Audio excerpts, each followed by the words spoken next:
typically you don't win. A lot of times you don't win, period. But it's definitely not the spread that it was today when your opponent shoots 14 more shots. I thought Junior was outstanding.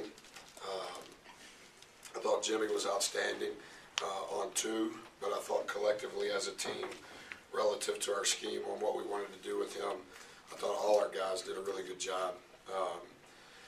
Jay's become a guy that's hard to get off the floor because he's so solid for us, and he's been doing a great job on the glass. So we're thankful for the victory. I didn't think that we played great. I thought we kicked the ball all over the gym, which part of that is what they want you to do. And it's not necessarily a grinded out game, but I thought overall we were pretty good defensively. Could you talk more about Junior's development? He had a pretty good day today. I just think that I think he's always been a really good player. He's the first player that I've ever recruited that he never lost a game in the entire year that I recruited him. Played 67 games in July and won every single game. I've never seen that. I've never heard of that.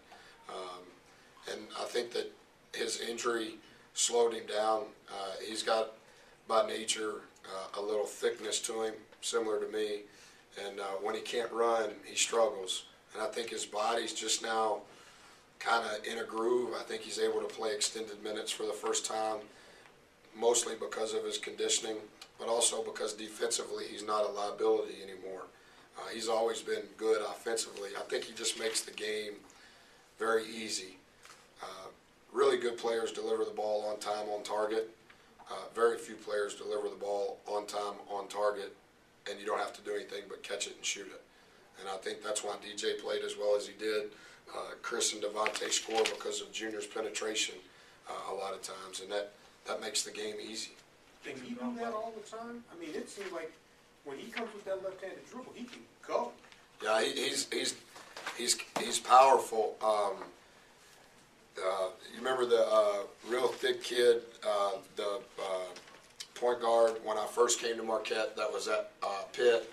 Had braids. Fields. I was telling Junior. I never called Junior. I never wrote Junior a letter. Junior never came on an official visit, which is the story of a lot of our guys. But when he was on campus, I told him that I thought he was Levance Fields that was faster.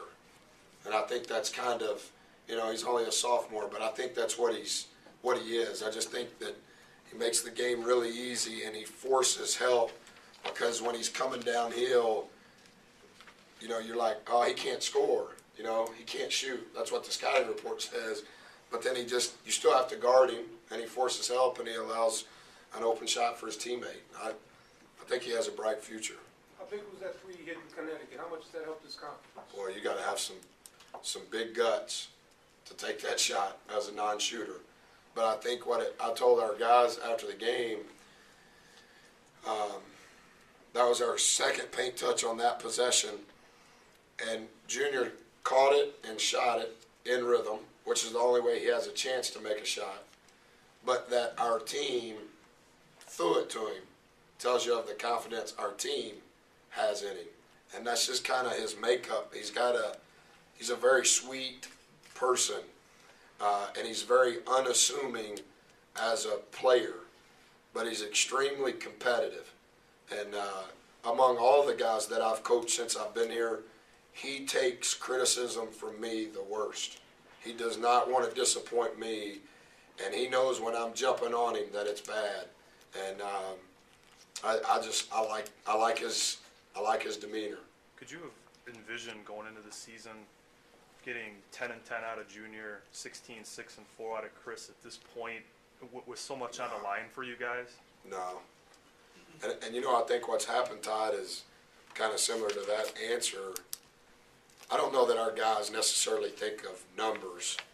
I can tell you for sure those two guys don't think of numbers because I just keep them in a hailstorm where they don't even have time to think about that. But number specific, I don't think you can quantify their progression relative to our dependence upon that progression. I mean, Darius is whatever he is, third or fourth in our league in scoring, and when he sees Chris's numbers, he's throwing it to him. And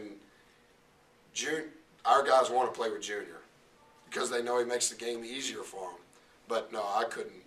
I knew that they would be better than what anybody thought, but not what they are now. And I think it's just they're both similar, Todd, in their personalities. They're not on Facebook. They're not on Twitter.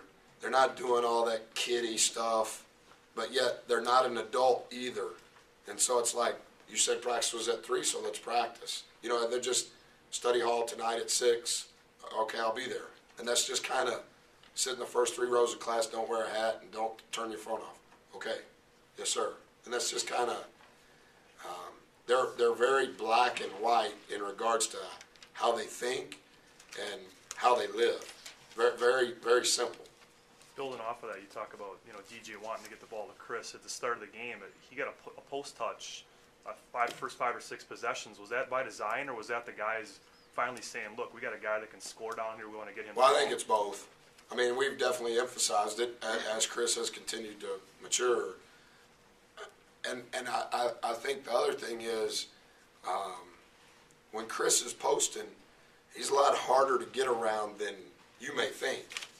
And so if you're going to stand dead behind him, we are going to throw it to him. And I think that because he's gotten so many touches, he's done a better job of, I don't have to shoot this. We used to throw it to him. We were happy if he caught it. And then if he did catch it, we knew he was going to shoot it. And now it's, you are going to catch it, and you may find the open man because now they're going to start doubling him. And so I think it's a combination of by design and by confidence from our team. Jimmy validate his status tonight with the way he dealt with number 2, taking him out of his spots, crowding him, making him uncomfortable? I think we won the last 2 games because of Jimmy. It's my 17th year in coaching in Division I, and partly because of how I was raised. I don't ever want to leave the coaching box till I hear the horn sound, because I think that's disrespectful to the game. And I never want to say anything to anybody that I shake hands with other than good luck, regardless of the outcome. You see so many clowns that make it about themselves and want to hug everybody and do all the silliness. Just shake hands and say good luck and be a normal human.